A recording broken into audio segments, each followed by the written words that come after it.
Good evening and welcome once again to Match of the Day for two First Division matches. And as the league table begins to settle down, it's no surprise to find Liverpool, the favourites, already up among the elite title contenders. And their match against Arsenal at Highbury might well indicate if the Gunners had what it takes to keep pace with them. John Motson sets the scene. Well, I'm part of the second sizable crowd at Highbury in the space of 5 days, Jimmy, and I estimate that Arsenal have grossed over £200,000 from those two matches. So with home clubs keeping their own gate receipts this season, they can certainly afford the wages of Charlie Nicholas. And a little left over for the others too, I hope. Well, I think that one's going to be close, and also our second game, a local Midlands derby between newly promoted Wolves and just stayed up Birmingham City. Seeing fair play is Barry Davis. Well, Clive Thomas is the referee, Jim, and I think he's rather better qualified. Wolves, as you remember, gave us some great moments last season, and they need the points from this one. And Birmingham surely can't have another season in the role of escapologists. So all to play for here. And we'll look forward to assessing the prospects of those two Midland rivals later. Meantime, news headlines from Bob. It's been a good day for football. The season's highest score, 8-1. 2 5-goal wins in the First Division. 2 players score 5 apiece. And there's a hat-trick as West Ham retain their 100% record, the last in the league. So, judging by the size of the crowd, Highbury was a popular place to be this afternoon for the visit of Liverpool. At number 7, Alan Sunderland, who lost his appeal against a club fine yesterday, takes the place of Brian McDermott as the third attacker in Arsenal's new progressive formation. Joe Fagan has picked the same team for every league match so far. Number 9, Ian Rush, has scored in 3 of those 4 games in which Liverpool are unbeaten. And number 6, Alan Hansen, makes his 200th league appearance for them. The referee is Alan Seville from Birmingham. Liverpool wearing the yellow strip, playing from the right. And these two teams know each other so well, it's hard for them to come up with something new tactically. But Arsenal have made provision today for Colin Hill, their number 6, to mark Ian Rush, for Stuart Robson to push in tight on Kenny Dalglish. And it may mean David O'Leary playing more or less as a free man, with Kenny Sansom picking up Michael Robinson. We shall see as the game develops. But that was the plan, and it's a free kick to Liverpool to be taken by Souness. Played short to Neil.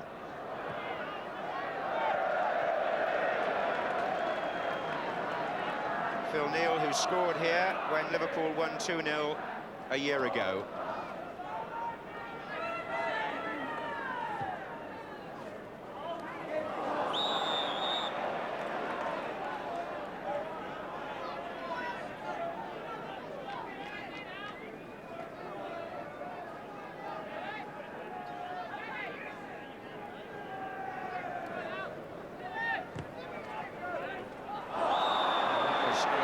Coming in from behind on Charlie Nicholas.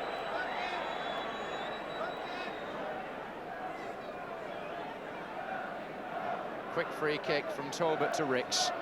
Davis. And Ricks with the ball forward for Nicholas. Oh, against the bar! So close to his first goal in front of the home fans. And instead it's Dalglish at the other end, finding Rush. Johnston.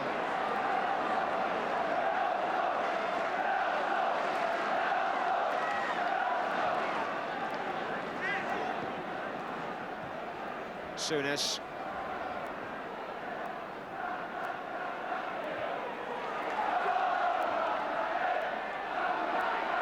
And Neil offside, is it? Well, the flag was up. Well, that was a fine ball by Graham Ricks. It cut the Liverpool defence, and Nicholas, the angle was never better than ordinary, but he got a powerful shot in, and it crashed against the bar with Grobbelaar beaten and went to safety.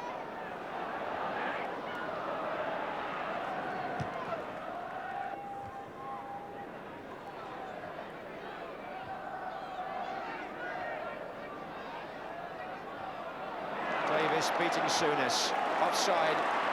Offside. It's not Alan Sunderland so much as the 2 players on the other side of the field.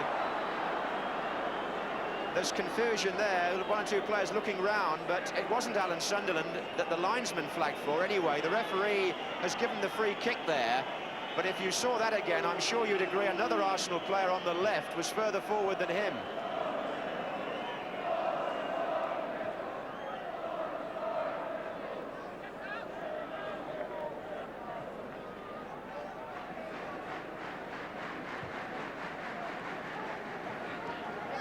Here's Hansen. Robinson tried to dummy Sanson, didn't succeed. Davis only as far as Hansen. And now Rush. Good ball. Johnston didn't get a hold of it. Robinson didn't either. Good distribution from Pat Jennings in this opening period. But Alan Sunderland running into trouble against Johnston. And that's a useful ball for Dalglish. And here's Rush, deflection, Robinson, good save, Johnston.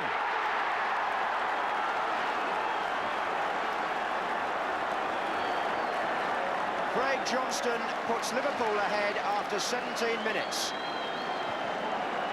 And he started the move too, if I'm not mistaken. It started on the left, it went out to Dalglish on the right. The first good chance appeared to come to Michael Robinson. Jennings saved that. But Craig Johnston was on hand, following up the attack to put Liverpool in the lead. It's his first goal of the season and indicates a sign of confidence getting into the penalty area now that Joe Fagan has given him a specific position in the side, which many people feel he didn't have before. Here's Kennedy. Rather unlucky for Pat Jennings, who made a good instinctive save from the first shot by Robinson.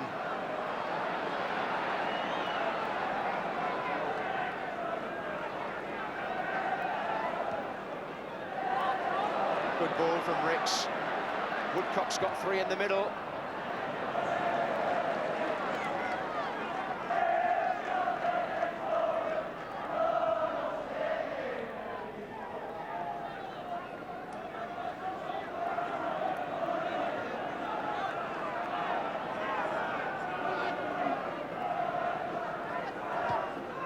Here's Sunderland.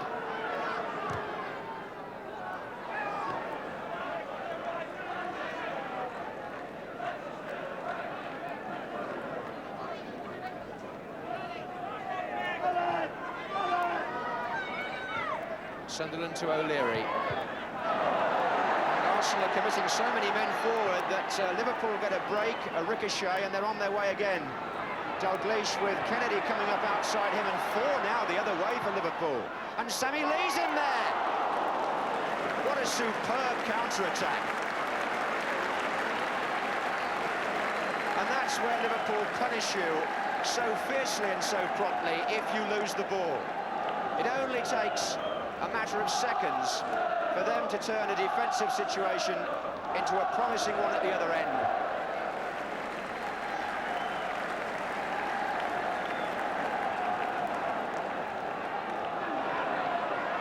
Spreading it wide to Sunderland. Took it down well and found Talbot. Now Arsenal have got plenty of players forward, but Liverpool's so good at closing down the midfield men, and look at that. Johnston to Dalglish, and Arsenal are undermanned again at the back. And Dalglish goes on, and Robinson comes in to bring a save from Jennings. But the same pattern again. Liverpool winning the ball by pressing onto the Arsenal midfield and smoothly carving out a shooting opportunity.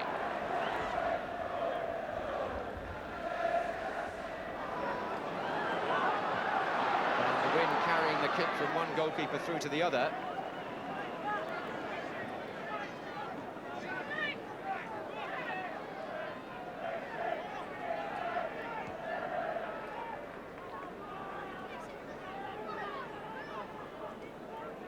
Souness.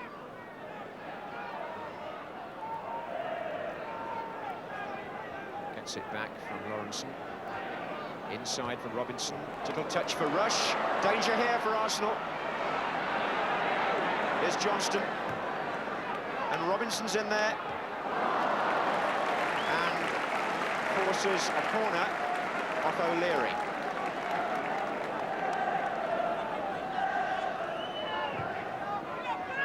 And Rush coming in. Comes back to Dalglish. Kennedy. Oh, and Johnston here. Robinson's in there, and a good diving challenge by Colin Hill, which put him off.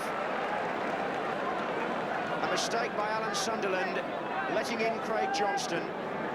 But as the ball was squared, Hill's challenge surely put Robinson off.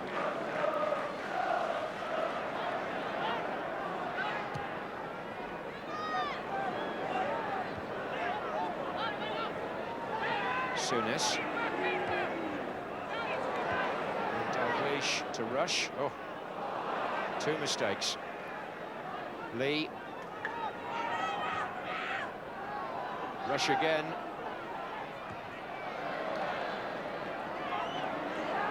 Johnston beats Talbot. And indeed, Johnston's gone down injured after that collision. Talbot also got hurt. Kennedy. And he's been brought down by Sunderland, who's having a somewhat mixed time on this right-hand side. He's not having the best of luck defensively. There was a clash of heads in midfield, or rather Talbot's head, and Johnston also took a blow.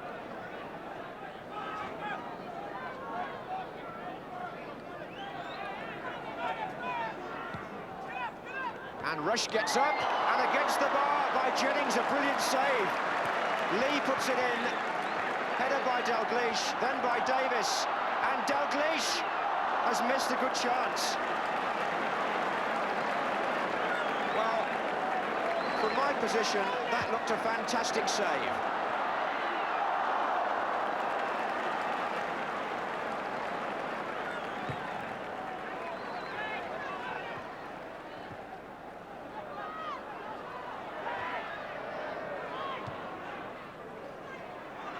Sunderland takes on Johnston and gets a free kick for obstruction.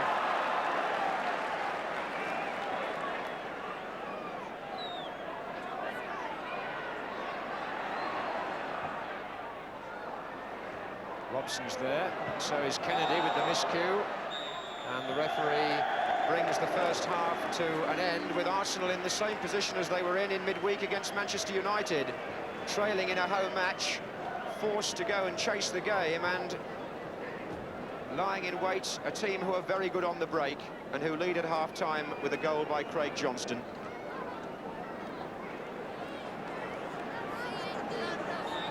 Watching Liverpool play with so much assurance at times in the first half, you began to believe that they can achieve this hat-trick of championships which they're chasing.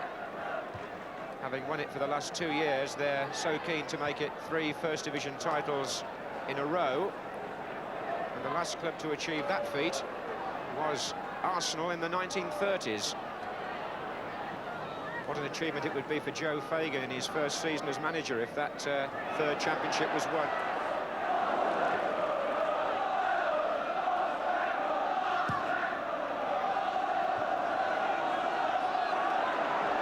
Woodcock, and driven forward by Sunderland, and away by Kennedy.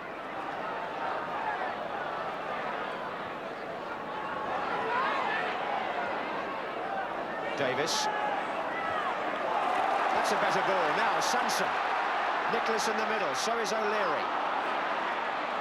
And Sansom's cross, and O'Leary is there, and Nicholas is there. And the tackle, or the challenge, was by Lawrenson.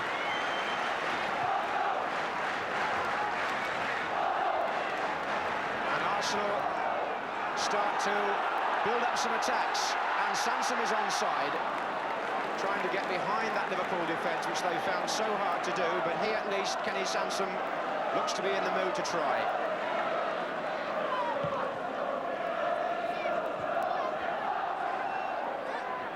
Davis, caught by Phil Neal. He was late.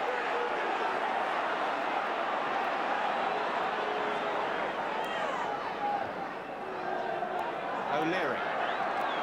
Robson's up on the right. Oh, poor pass by O'Leary, and Liverpool able to break with Michael Robinson. Dalglish has got Rush in the centre. Now Robinson.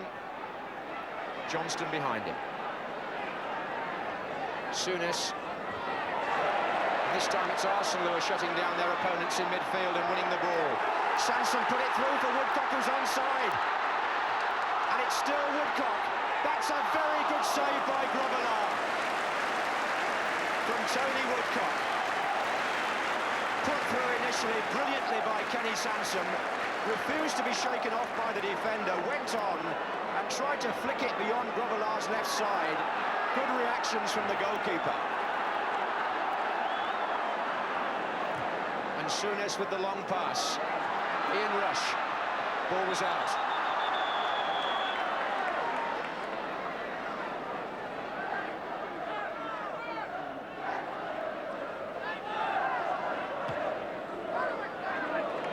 Good ball by Davis to Sunderland.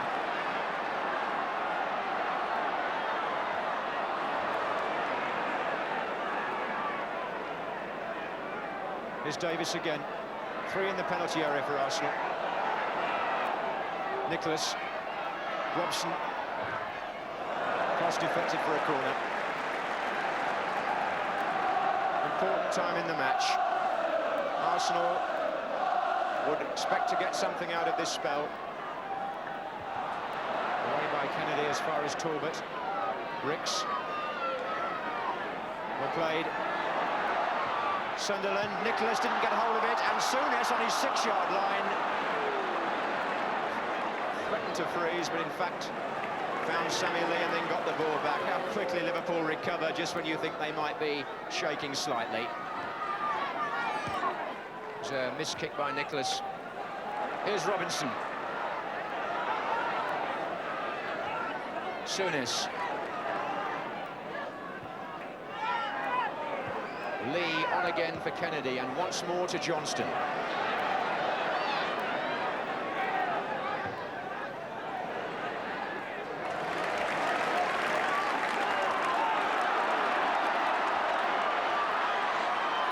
Ricks. That's a good ball. Nicholas. Woodcock the only one up with him at the moment. Still Nicholas, but Alan Hansen able to get the block in. The crowd in the background so anxious to see Nicholas do well.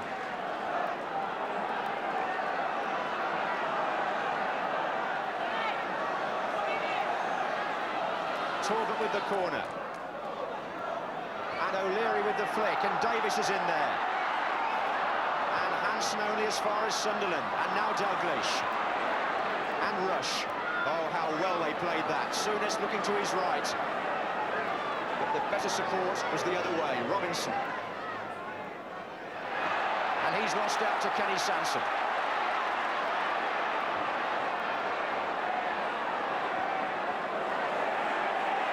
Davis. The crowd shouting, give it to Ricks. Talbot. Davis again. Well, he has now.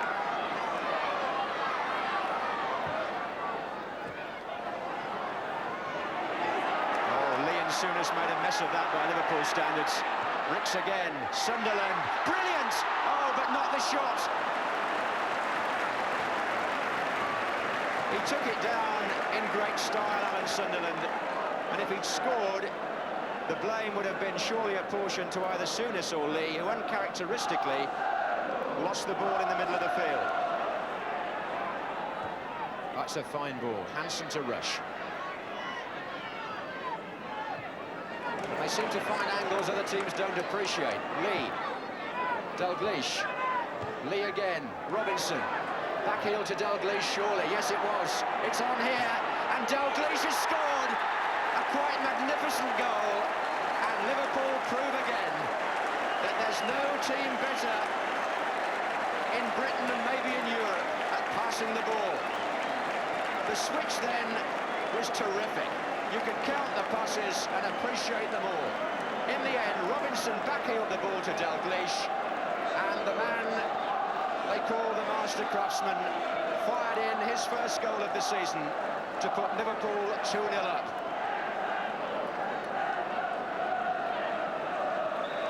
In 67 minutes.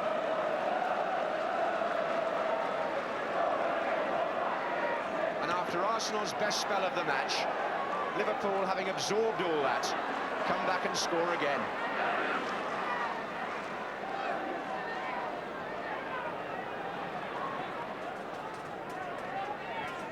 Again, Phil Neal, knowing the moment when to come through into the attack, he found Dalglish and it went on to Rush. And here's Dalglish again. And Neal's still in there. And there's Rush.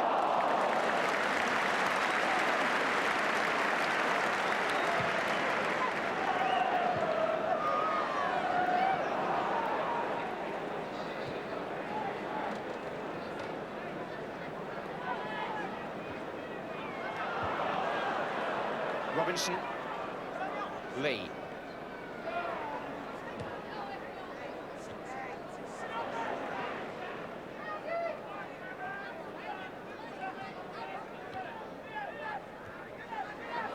As the ball comes out, it's always a Liverpool player who appears to collect it.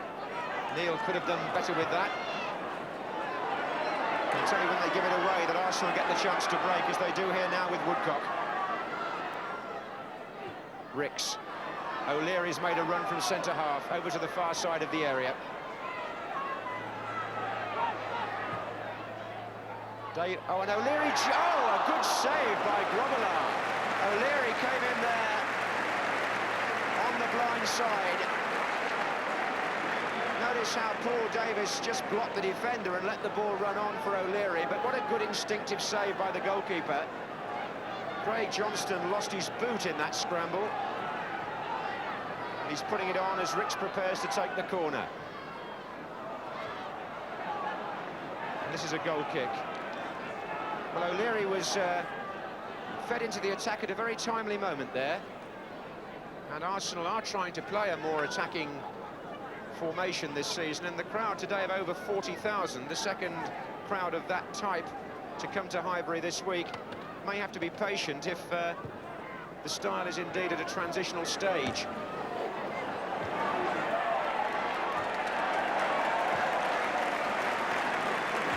Nice moment between Samuel Lee and Kenny Sansom. Match has been played in a good spirit. Nicholas, and that was a foul by Neal, running back and checking Tony Woodcock.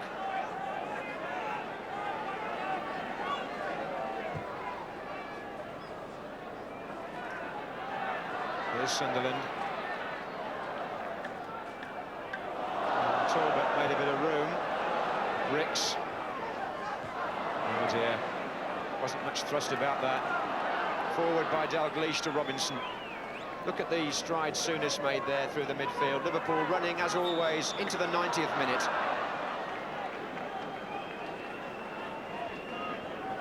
Which to them has always been as important as the first.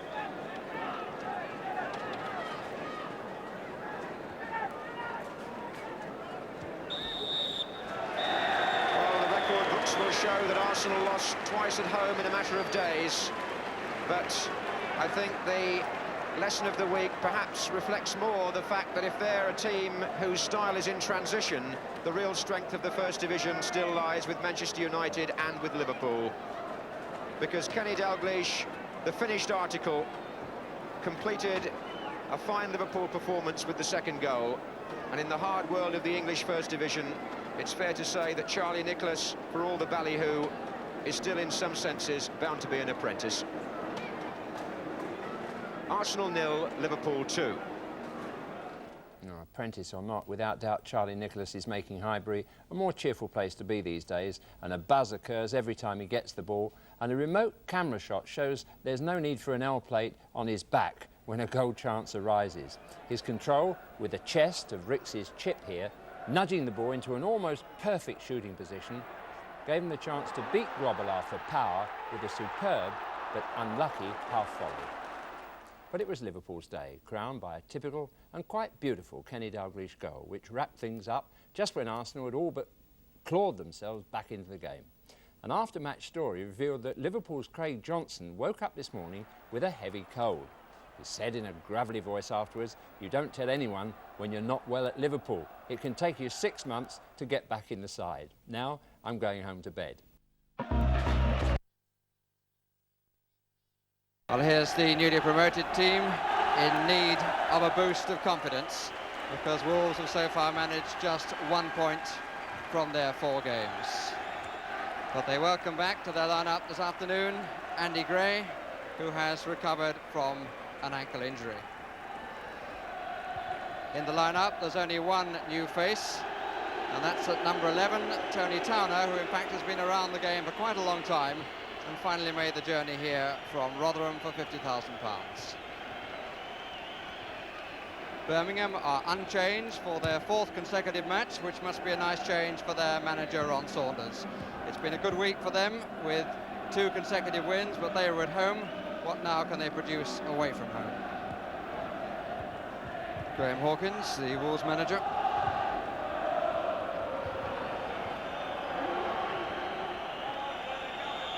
The grass at Molineux looking very lush indeed. It's had quite a bit of rain this morning, so the top surface could well be quite slippery. Palmer. Plenty of time for Vanden Hal. It's Rees, who's making the most of his chances and starting the match on the left side. And Dodd, who hasn't missed a match for Wolves since he came from Stoke City early last season.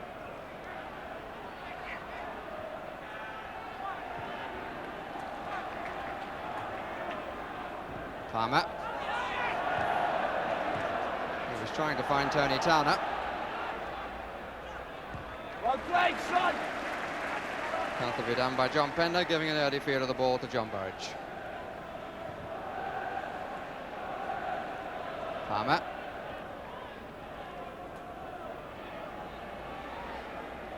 Dodd. Gray.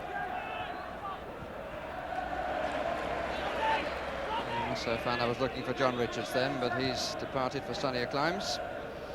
Clive Thomas, the referee, has just come from sunnier climes of Portugal, and this is his first match of the season.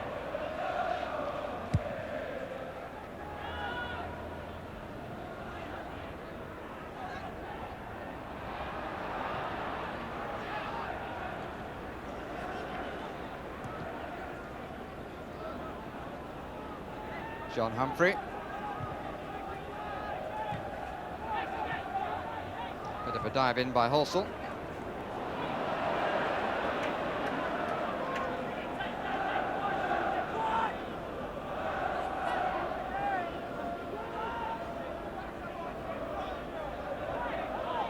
Straight to Harford. We're disappointed that he made no use of it at all.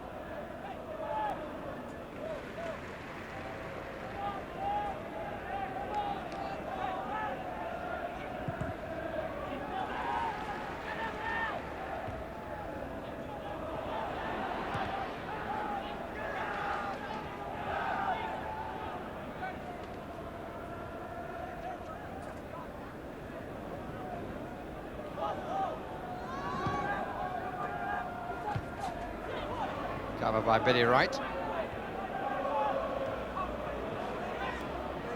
Rees.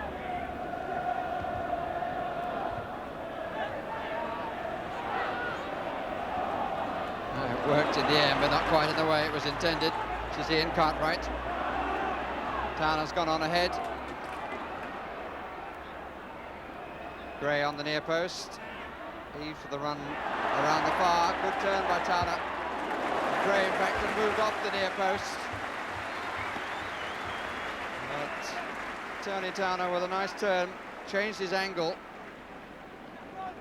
But the front players in the middle, Mel Eves and Andy Gray, made their moves perhaps rather too soon.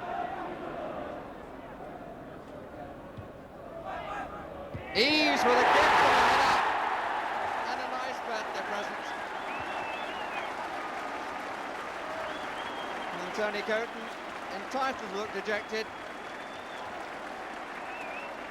He didn't come for the cross, nobody went up for it in a Birmingham shirt.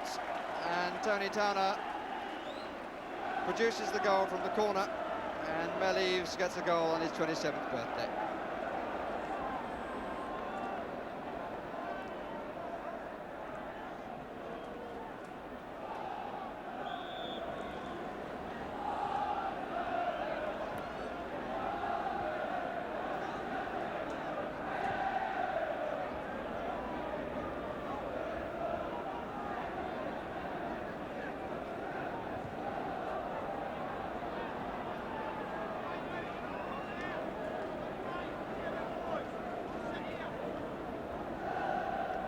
They'll be looking for more now, Mel Eves. Birmingham, presumably, will be looking rather better for him. Wolves have maintained their sequence of scoring first in their home games. Did so against Liverpool when they were pulled back for a 1-1 draw, and against Arsenal, to whom they lost 2-1.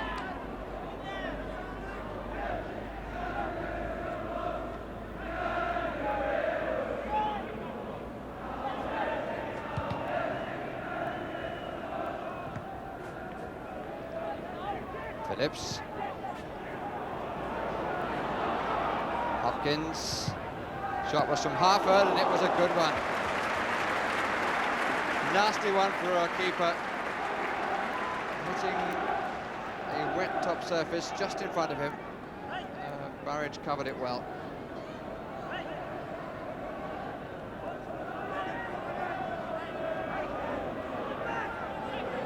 Robert Hopkins to take it. Pender. Towner on his own, as far as the gold shirts are concerned.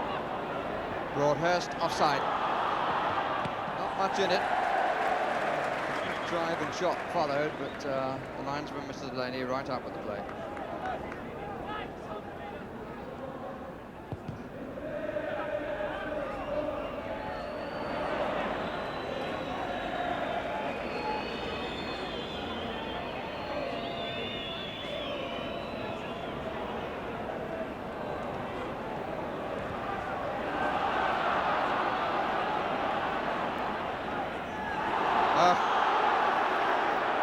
The referee going in search of his man, and the book is coming out, and Alan Dodd will be the name to go in.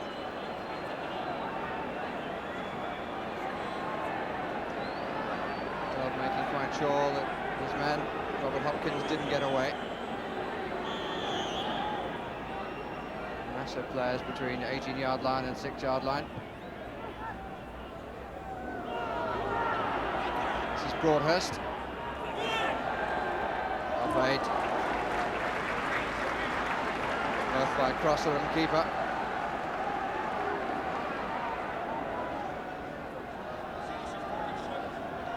Birmingham have come back well after going a goal behind.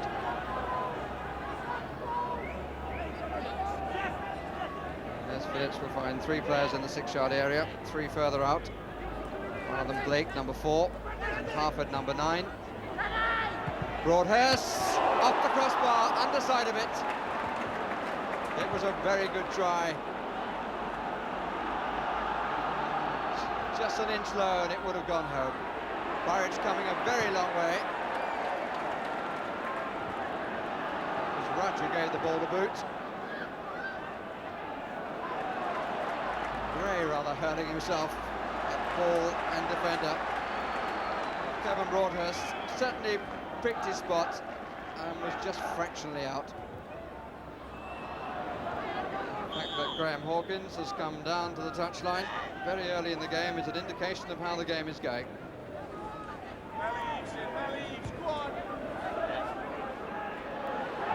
Well on by Gray. Ball seemed to float in the air, and he was travelling some few yards to get on the end of it.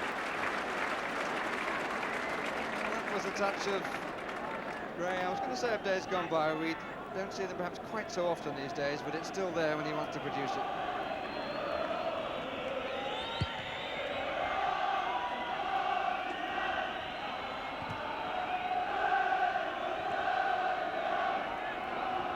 Right. Good header. Very confidently brilliantly done by Wolves' most experienced player. That could be problems. It's got all the way, push and shove, and that's going to be a penalty in the end, or the free kick initially. Hopkins still going on. The penalty in the end for the charge out by John Barrage. Although there was no doubt there was holding in the first place as Hopkins tried to get through. The linesman certainly indicated the holding, but the referee played the advantage. And Billy Wright has the chance from the penalty spot. And takes it for 1-1.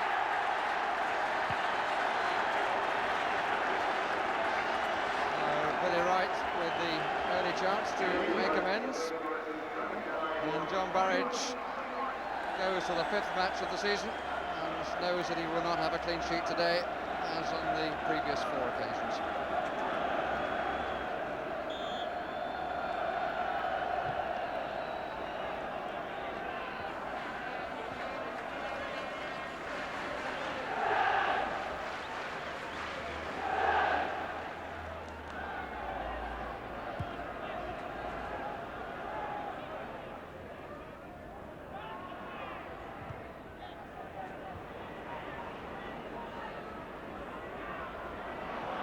Spins round and finds his balance quickly and well.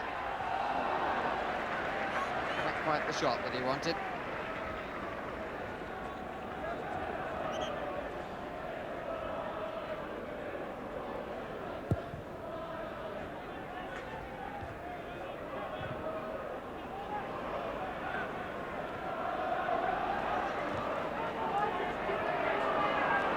That's right.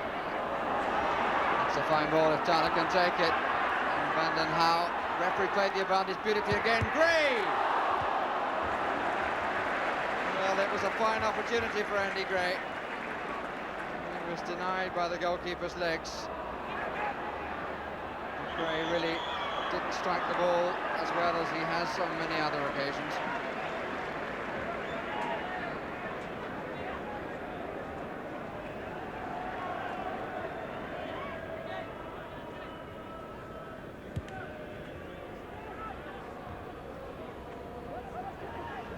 Gray.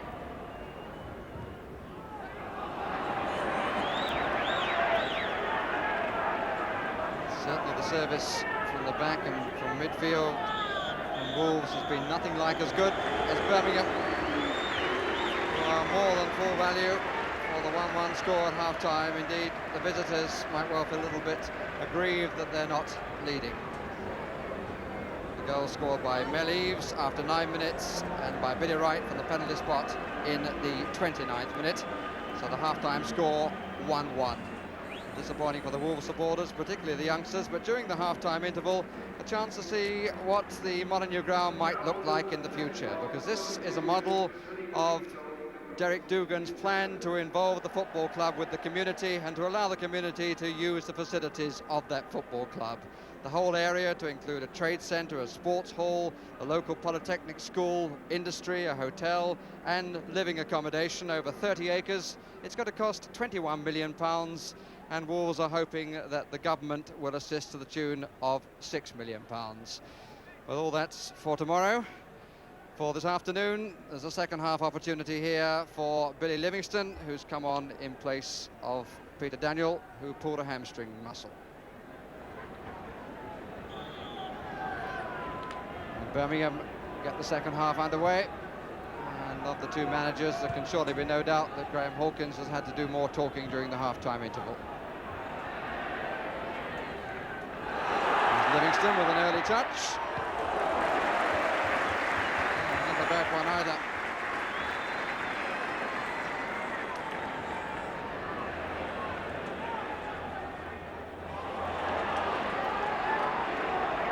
Phillips. Harford thinking about the run across, pulls away again, is ideally placed. And Burridge did well. Hopkins. Has to go down as an opportunity missed, but the cross was a beauty, and Burridge did well to deny him.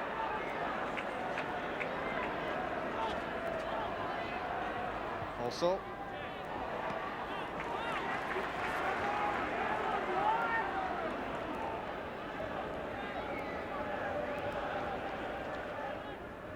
Two took one, and here's Livingston. Oh, that's a good try. Really did hit that well. He was given the room because two Birmingham defenders went for Andy Gray. He got hold of it and gets a corner from it as Coton went spinning across his goal.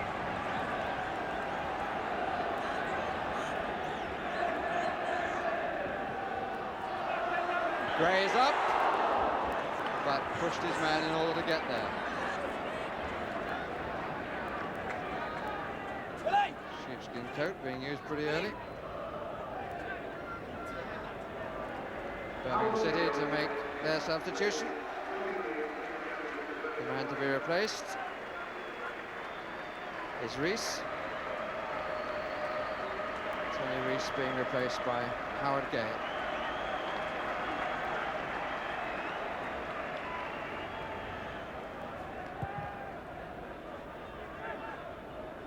Dodd.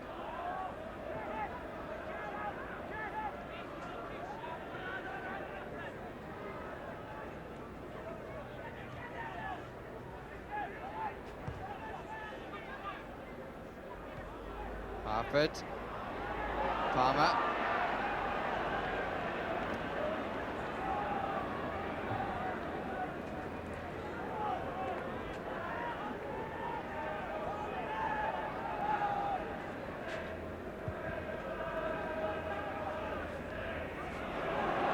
Good header on by Gray.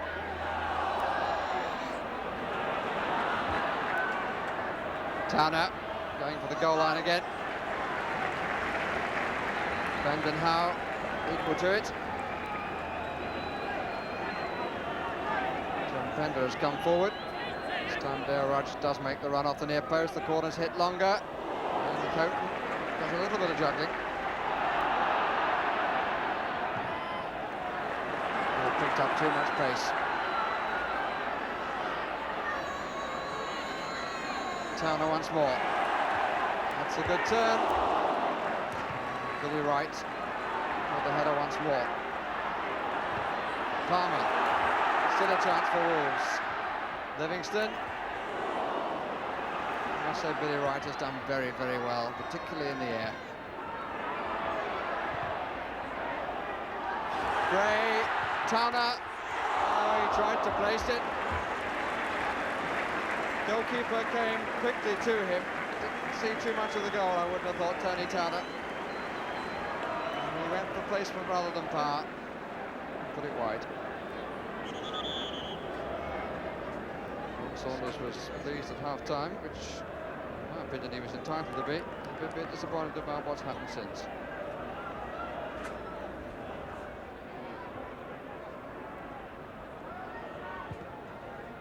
Palmer. That's the best long ball he's played in the match. Finds Gray. Towner. Three waiting in the middle. He's gone for broke again. Eves! And the header hit the knees of Jim Hagan.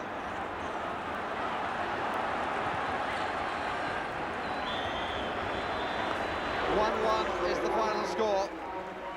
And Graham Hawkins still waits for Wolves' first victory in the First Division.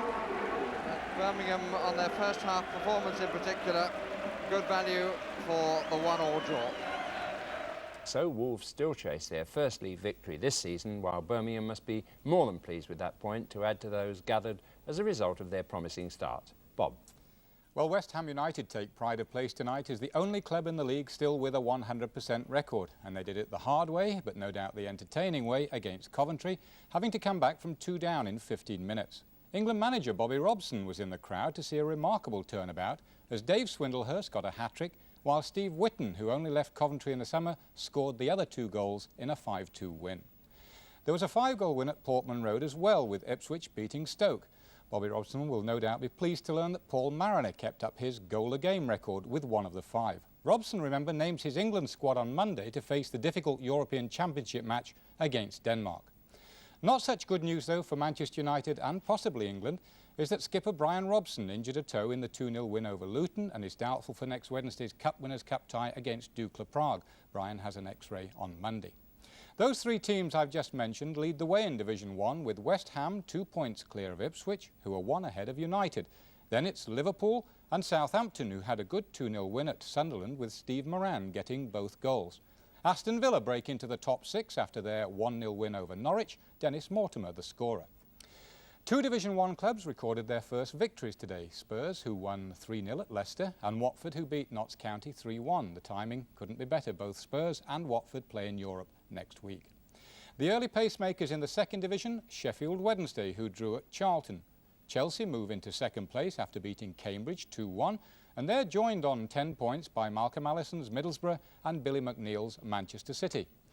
But the man of the day in Division 2 was Blackburn's Simon Garner, who scored all 5 goals in the 5-1 defeat of Derby. The day's other 5-goal hero, Tony Caldwell of Bolton, has had a fascinating start to his league career. He was playing only his 5th game for Bolton after joining them from non-league football in the close season. Tony's 5 helped Bolton thrash Walsall 8-1, the highest score of the season. Not bad for a part-timer who's a self-employed electrician.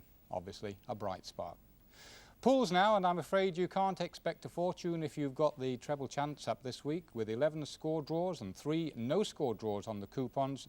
No claims are required. The dividend forecast, moderate. Here are the numbers: 11, 15, 17, 27, 28, 30, 31, 41, 42, 48 and 51. Who wrote that bright spark line? Well, that's all for this week. We look forward to seeing you next Saturday evening, a regular date now at 10 o'clock. But let's end tonight's programme with a brief pictorial tribute to a couple of Scotsmen, among many who grace Football League clubs. Charlie Nicholas and Kenny Dalglish's predecessors might once have been termed Tanner ball players, but they've taken the art a stage further these days. Good night. Nicholas. Oh, he's turned Lawrenson this time. And here's Dalglish again. He's got Rush free to his left. Back again to Dalglish. It's so incisive. And it's Rush again.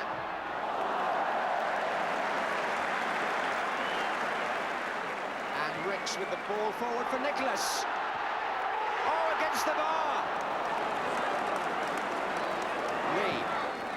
Dalglish. Lee again. Robinson. Back heel to Dalglish, surely. Yes, it was. It's on here. And Dalglish has scored a quite magnificent goal.